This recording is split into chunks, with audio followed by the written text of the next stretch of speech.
maybe I leave you right home. I also did, but I'm so close. Okay, so B'Shem Hashem, Na'aseh v'Natzliach. We are, I believe it's the third installment of the Hamidot series. Last thing that we learned together was that we know that there were many great tzaddikim, and they were not born with their good midot. They worked and they toiled very hard on themselves until this became a part and parcel of them. It's like, many people think, oh yeah, they come with the package. They're born like this, and that's why people feel that you know what, I can't fix myself. I can't change myself. That's not true. It's not true. The truth is that these people, these tzaddikim, they worked under midot until it became their nature. And when a person instills good midot within oneself, it becomes part of him, so much so, like the Rabbeinu Nisim Gaon writes in his derashot, that he could inherit these good midot, he could transfer these good midot to his own children. That's how effective it'll be. Now, amazing insights. A person's intelligence, a person's mind could control his feelings, right? And the power of the mind is an incredible strength. It's an incredible power. We know there are people that have the ability to control themselves not to feel pain, right? Through the power of concentration with their mind, they have the ability, they could put their hand in fire and not feel it, or they could lay on nails, and they won't even feel it. Okay, so that means for sure a person has the ability to have his mind control his senses. For sure he would have the ability to control his midot, control his behavior. One example. He says like this: a person comes and he hurts our feelings, embarrasses us, puts us to shame. Naturally, especially if we are sensitive, we're going to be very sad and upset about this thing, right? But what could a person do in this case? He could teach himself to his mind, he could train his mind to control himself. What makes a person upset? Because he thinks about this over and over and over and over, and it really gets to him, and he gets depressed and he gets upset. What if he trains himself not to pay attention, not to even listen, as if this person didn't say anything? What happens then?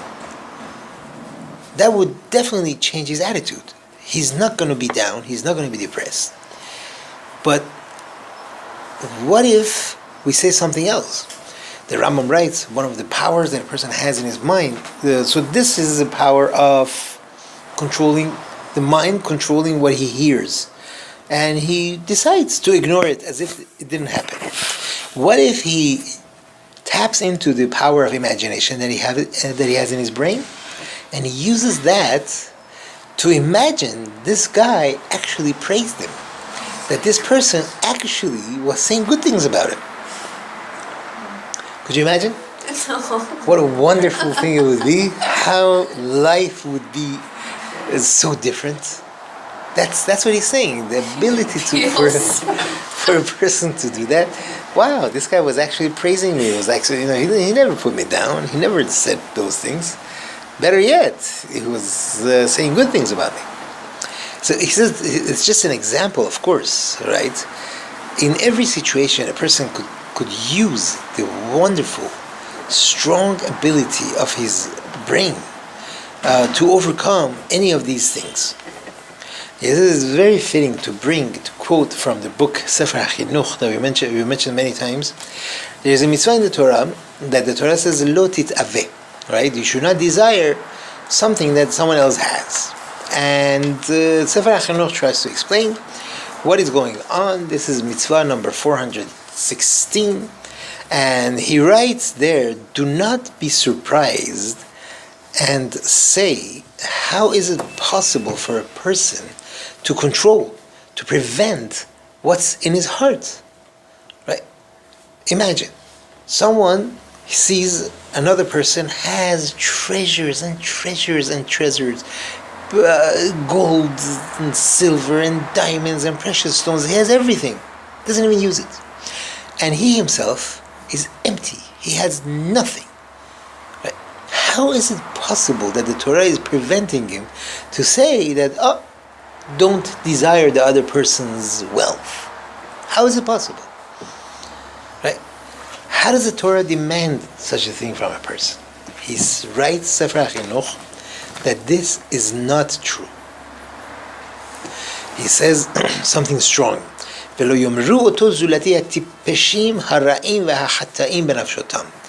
know who says this? He says, fools, they're evil, they're sinners. That's the type of people that would say that. Because it's true. The truth of the matter is that yes, a person has the ability to prevent from himself these type of thoughts, and he has the full control to be able to think as he likes, as he desires. And if a person only focuses, he's able to do that. And Hashem, that knows and is revealed before him all the depths of a person's thoughts, right? There is no small or great thought, good or evil, from all the thoughts of a person that is hidden from before Hashem.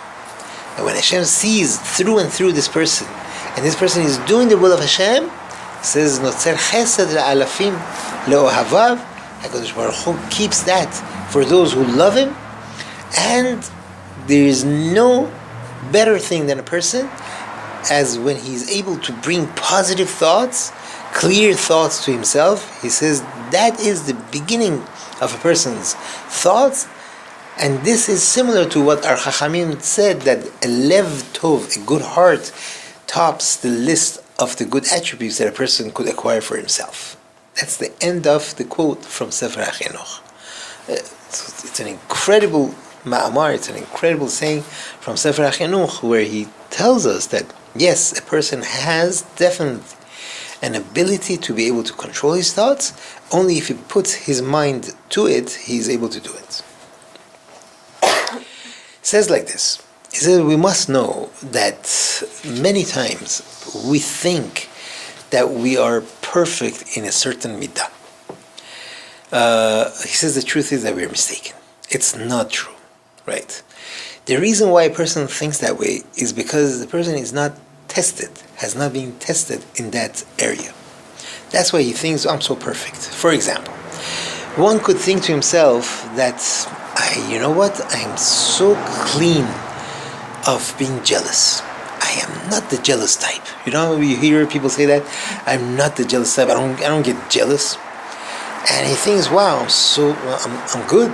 You know, thank God I'm good. We might think in our head. We're not going to boast and tell people, but we might think in our head. He writes, you know why he's not jealous? Why he hasn't had jealousy? That's because he was never tested. And that's because he's very haughty, he's very arrogant. Because he thinks that he's better than everybody else, so why would he be jealous of them? That's the problem. He's not, definitely he has jealousy. But his issue is that he thinks he has a little bit of arrogance there, right? And he thinks that he's better than everybody else, so there's no reason for him to be jealous of them. There is someone better than him, though. You can't see it? You can't, of course not. Are you kidding? A person who is arrogant, he is never going to admit that there's anyone better than him. He'll think, I'm better than everybody else. So if I am better than everybody else, so of course I'm not going to be jealous at anyone. So they don't sense really any jealousy feelings? No, of course not. Because they've never been tested. Yeah, that's what we're saying. I mean, I have 100 million. This guy has more still. It's very true. I'm telling you. Even if the guy is wealthier, he thinks he's wealthier than him. This is how people think. So there's nobody that's ever perfect in any midah? It has to be tested. We're going to see.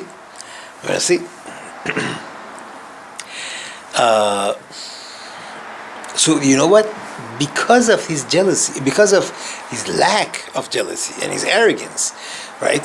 So he chooses subconsciously to live in an area where everybody else is a little lower than him. So he is above them, and definitely he's not jealous of them. Or he'll get for himself a certain job that he is the best at that job. And for sure, he could look down on everybody else, and he won't be jealous of them. So isn't that better than actually being jealous? He's like almost samech b'chakol. Unfortunately, he's feeding his ego, and unfortunately, that'll cause him to even give up on a lot of spiritual heights. Had he lived elsewhere, had he done a certain other job, he would have grown tremendously in his spirituality, but he lost out on that. Why? Because this poor thing never worked on the midah of kin'ah, on this jealousy, and he never worked on his arrogance. This is the problem. Imagine, we have two types of grass plants growing. When they're tiny, they're exactly identical, right? But when they grow, they are not similar whatsoever. One is a beautiful bush, the other one is rather ugly. It says the same thing with midot. On the outside, many people look alike, right? And there's not much difference. But when the tough tests come, that's when you could see the true midah in that person. That is when it is revealed, that difference between these two, right? And a person has to recognize this, right? A person has to look within himself, right? Did I actually take care of this midah, or is it still within me? Example, someone who thinks he doesn't get angry, right? And the truth is, he doesn't really get angry so much, right? Except, there's that one guy that really gets on my nerves, right? So this except that guy, right? He's not an exception. That's where his limit is. That's where his limit is, right? That means that yes, this right there, up to there he has patience. Past that he loses his patience. Now, if he finds himself in a situation where is above that threshold of that person, let's say, what's going to happen? He will easily fall and he will easily burn in anger. And that's how it is in every midah that a person has, right? From the weaknesses that we have, that's where we see if we have worked on that midah, right? Where we are holding as far as the midah is concerned. Once a person figures that out, once a person sees the point where he's testing himself, and that's the truth, then he has what to work on. The truth is, working on our midot, right, is a great gift. It's one of the greatest gifts that a person has. Our Chachamim teach us, "En lacha ben chorin, ella mi she'osek b'talmud Torah." You don't have anyone who is free, but a person who is toiling, who is very busy with Talmud Torah.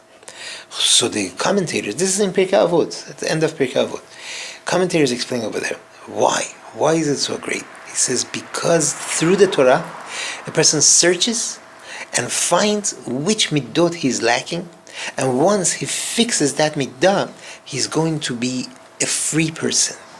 Nothing is going to be bothering him. The bad midot, they make a person heavy, right? They put a burden on a person's life. Our Chachamim say, Hakin'ah v'hata'ava v'hakavod, right? Jealousy, desire, and looking for respect. Motzi'in et ha'adam min ha'olam. These are things that take a person out of the world. And the Tiferet Israel right there explains, what does that mean? That means from this world, this person has no Olam hazeh and has no Olam haba. He loses both. But imagine a person who fixes these midot, he is going to enjoy life here. He's not going to be jealous. He's not going to have hatred. He's not going to feel the pressure of competition. He doesn't have anger. His life is full of joy. He's not worried. He's free from fears of people, fears of embarrassment, and all the things that hold the person back from becoming as great as he can. Interesting Gemara, Masechet Pesachim. Amar Rabbi Yosef. Rabbi Yosef comes and says, on the day of Atzarta means Shavuot. For the day of Atzarta, he says, please make for me a special calf, like a nice, good roast kebab. And they said, why, Rabbi? What's such a big deal? He says, if not this day, there's a lot of Yosef out in the market. It's a famous saying that he says. There's a lot of commentaries on this. Commentaries ask, what is Rabbi Yosef trying to teach? Is he telling us that because of the Torah that he learned now, he's an important person, he's a very respected person? Is that what the goal of learning Torah is, to become respected in the eyes of the people? And second, he was definitely very, very wise. Rabbi Yosef was very wise. And had he put his, in anything, not necessarily Torah, had he put his strength into some other, his talents into something else, also he would be successful, right? He might have even become even more famous. So what is he trying to teach us? And it's written in the Gemara to teach us, to give us a lesson. And the answer is, Rabbi Yosef is coming to tell us exactly like what we're saying. He's coming to teach us for all generations that when a person has the Torah, when HaKadosh Baruch Hu gave us the Torah, that is what could make a person into a person that has cleansed his midot. He is living above all the emptiness of this world, and he is getting rid of all of his deficiencies. And how much joy a person has when he has fixed himself, when he has developed himself into a person who is a Baal Midot. And that's why he says, if not this day, how many Yosefs would be there in the market? That means the goal of the Torah is to cleanse a person out of his negative Midot. And in a sense, there is a Gemara, a very interesting Gemara. I'm sure you heard it. Over there, the Gemara in Masechet Shabbat, where Moshe Rabbeinu went to Shamayim to get the Torah, and the angels were saying to Hashem, why are you giving the Torah to the humans? And Hashem told Moshe, Lala, you're the lawyer, you get up there and defend yourself. So there's a back and forth there. Moshe says, Kelum kin'ayesh bachem, Kelum sin'ayesh bachem, you guys have jealousy, you guys have hatred. He's picking on midot. He's picking on midot.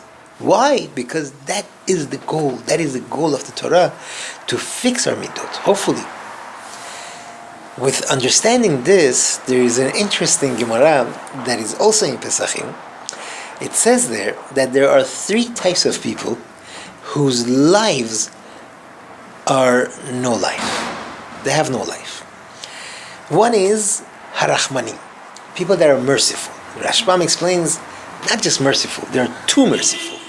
They're too merciful. They're like, it just overtakes them. V'haratchanim. Ratchanim are people that blow up. They're always angry. Always angry.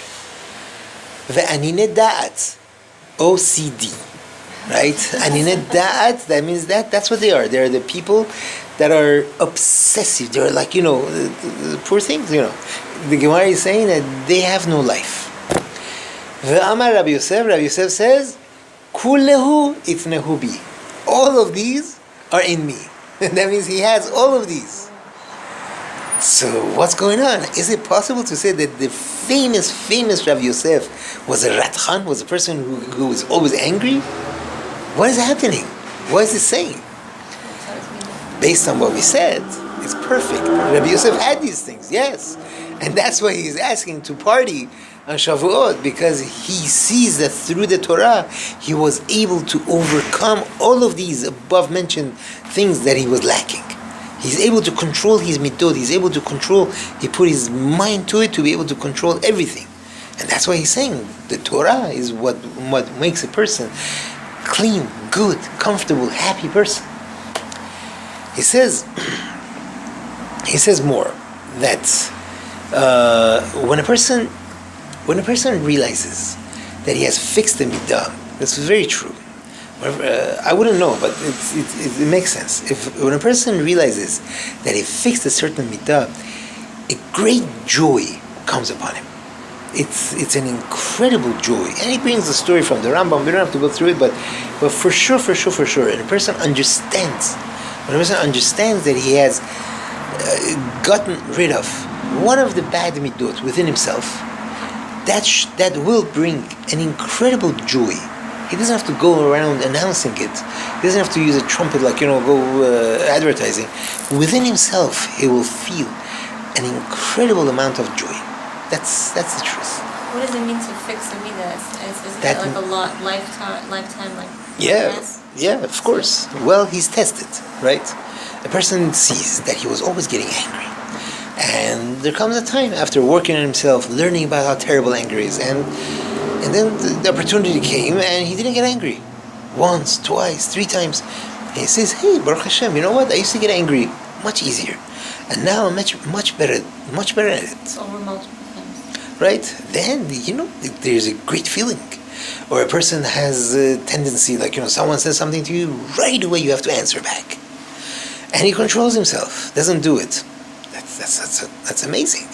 True, he hasn't gotten rid of it completely, but even at a certain level already, he will feel the absolute accomplishment that he has accomplished. It's a very big deal. A Baal Midot, right? That's what we call the person, right? Baal Midot is a owner of Midot. That's in modern Hebrew or in different places, you call a person, he's a Baal Midot. What is a Baal Midot? That means he has Baalut, he has ownership over his Midot. He has ownership over his behavior, right? What does that mean? That means at the time that he has to be strong, he has to be strong and opinionated, he is, right? And at the time that he has to be soft, he's soft. The person that he has to be, at the time he has to be a leader, he is a leader. Sometimes he has to set back and stand back and give in. He will do it. That means he is in full control. He knows exactly when to say what and when to do what. How does he know this? Through the Torah. The Torah will teach him when he has to behave in such a way and when he has to behave in such a way. When he should be happy, when he should be sad, and so on and so forth.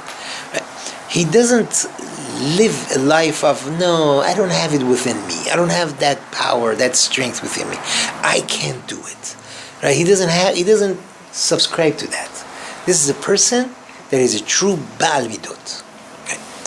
And Midot is really something that's between a person and the Creator. How? Because only Hashem knows. Right? Only Hashem knows what's going on in this person's head. Right? Could you imagine someone gets angry? And in his mind, he's cursing the other guy out like there's no tomorrow. And on the outside, it's nice and calm. If you give him a knife, he'll stab the guy. Right? So who knows? Only Hashem knows.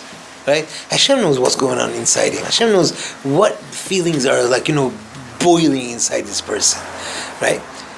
When he's doing chesed, what is he really thinking? Is he really thinking, you know what? I'll scratch his back and he'll scratch my back? Is that what he's thinking? Or really, truly, he wants what's best for the other person?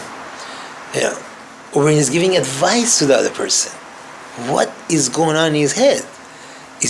Maybe he's cooking something for his own self. Maybe he thinks, you know what? Yeah, I'll tell him to do this, and in a couple of years, when he's more successful, I'll buy the business from him, or whatever. There's so many different things. Or totally, absolutely, he is out of the picture and he's helping the other person. What is really going on? He says it's very possible that a person is tested, right? And the only one that really knows is himself. He's the only one that knows that he stood up to that test. And these things help a person. These things help a person grow tremendously. He gets a clarity of mind. He has an ability to really, really become an amazing person. It says, after Am Yisrael went to Eretz Yisrael, the first battle, if you could call it a battle, was the battle of Yericho. Yericho, there was a special thing that they surrounded the city for 7 days. They went around the city each day once. And the seventh day they did 7 times.